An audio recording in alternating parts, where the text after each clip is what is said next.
Hello guys, ഈ മരം കാണുമ്പോൾ നിങ്ങൾക്ക് ഒരു ഐഡിയയും കിട്ടില്ല, ശരിയല്ലേ? ഇതിൻ്റെ ഇല കണ്ടിട്ട് നിങ്ങൾക്കിത് പെട്ടെന്ന് മനസ്സിലാക്കാനോ ക്യാച്ച് ചെയ്യാനോ സാധിക്കില്ല. ആ മരം മുഴുവനായി കാണിച്ച് അതിലുള്ള കായ അല്ലെങ്കിൽ അതിൻ്റെ പഴം കാണിച്ചാൽ മാത്രമേ നിങ്ങൾക്ക് അയ്യോ ഈ മരമായിരുന്നു ഇത് എന്ന് മനസ്സിലാവുള്ളൂ. ഞാനത് മുഴുവനായും കാണിക്കാം. അതിൻ്റെ കുറച്ച് കാരൊക്കെ ചെത്തി എടുത്ത് കൊണ്ടുപോയിട്ടുണ്ട്. എന്തിനാണെന്നൊരു പിടിയില്ല. നല്ലൊരു മരമായിരുന്നു.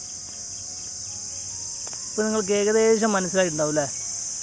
ഈ ഇലയൊക്കെ കാണിക്കുമ്പോൾ ഇനി ഞാൻ അതിൻ്റെ കായും പഴവും കാണിച്ചാൽ നിങ്ങൾക്ക് വ്യക്തമായിട്ട് മനസ്സിലാവും ഇത് ഇതായിരുന്നോ എന്ന്. ഇതാണ് സാധനം. ഗൈസ്, മനസ്സിലായോ? ഇല്ല അല്ലേ? കാണിച്ചു തരാം. മരത്തിലുള്ളത് കാണിച്ചു തന്നാൽ നിങ്ങൾക്ക് ക്ലീനായി മനസ്സിലാവും. ഇപ്പോൾ മനസ്സിലായോ ഗൈസ്? ഇതാണ് ഞാവൽപ്പഴം. നമ്മൾക്ക് കൈ കൊണ്ട് വലിക്കാവുന്ന രീതിയിൽ ആണ് ഈ സാധനങ്ങൾ താഴെ നിൽക്കുന്നത്. ഒന്ന് ആലോചിച്ച് നോക്കൂ. നമ്മുടെ നാട്ടിലൊക്കെയാണ് അല്ലെങ്കിൽ നമ്മുടെ വീട്ടിൻ്റെ പരിസരത്ത് കണ്ടത്തിൻ്റെ അവിടെയൊക്കെയാണ് നിൽക്കുന്നതെങ്കിൽ ഈ മരം ഇങ്ങനെ ഉണ്ടാകുമോ? അത് മുഴുവൻ ചെക്കന്മാർ എറിഞ്ഞ് തൊലച്ച് അതിൻ്റെ ചില്ലയൊക്കെ തകർത്തിട്ടുണ്ടാവും അല്ലേ? പക്ഷെ ഇവിടെ ഈ മരത്തിൽ മുഴുവൻ ഈ പഴങ്ങളാണ്. ആരും വലിക്കുന്നില്ല, ആർക്കും ഇത് ആവശ്യമില്ല. താഴെ വീണ് പോയിക്കൊണ്ടിരിക്കുക. ഞാൻ കണ്ടപ്പോൾ തന്നെ എനിക്ക് അതൊരു കൗതുകമായി തോന്നി. കാരണം ഇത്ര നല്ലൊരു പഴം ഇവിടെ നിന്നിട്ട് ആർക്കും വേണ്ട, ആരും വലിക്കുന്നില്ല.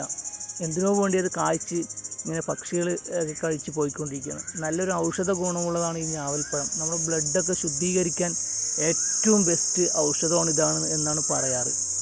പലരും ഇതെല്ലാം റോഡ് സൈഡിൽ നിന്ന് പൈസ എല്ലാം കൊടുത്ത് വാങ്ങിച്ചാണ് കഴിക്കുന്നത്. പക്ഷെ എന്ത് ചെയ്യാൻ പറ്റും? നമ്മുടെ അടുത്തല്ലല്ലോ ഈ സാധനം ഉള്ളത്. അപ്പം ഞാൻ കുറച്ചൊക്കെ വലിച്ചു കേട്ടോ. നമ്മൾക്കിതിൻ്റെ മഹത്വം അറിയുന്നതുകൊണ്ട് പിന്നെ ഇത് കഴിക്കാനുള്ള ആഗ്രഹം കൊണ്ടും ഞാൻ കുറച്ചൊക്കെ ഇത് വലിച്ചു. സംഭവം ഒരു രക്ഷയില്ലാന്ന്. മൊത്തം ഈ പഴം തന്നെയാണ്. ഇലകൾക്കിടയിലൂടെ എല്ലാം ഇത് തന്നെയാണ്. അധികം പച്ചയാണ്. പഴുത്ത് പോയിട്ട് കുറേ താഴെ വീണ് പോയി. ഞാൻ കുറച്ചൊക്കെ എടുത്തു, കുറച്ച് വലിച്ചു. ഇന്നേക്ക് ഒരു ദിവസത്തിനുള്ളതായി.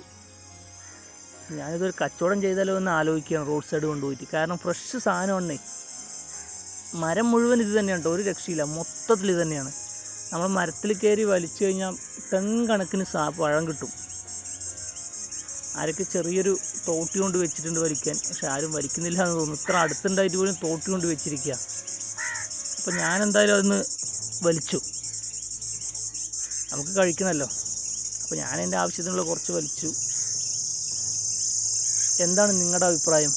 നിങ്ങളുടെ നാട്ടിലൊക്കെ ഇതുപോലെ ഒരു മരം ഉണ്ടെങ്കിൽ അതിൻ്റെ അവസ്ഥ എന്തായിരിക്കും?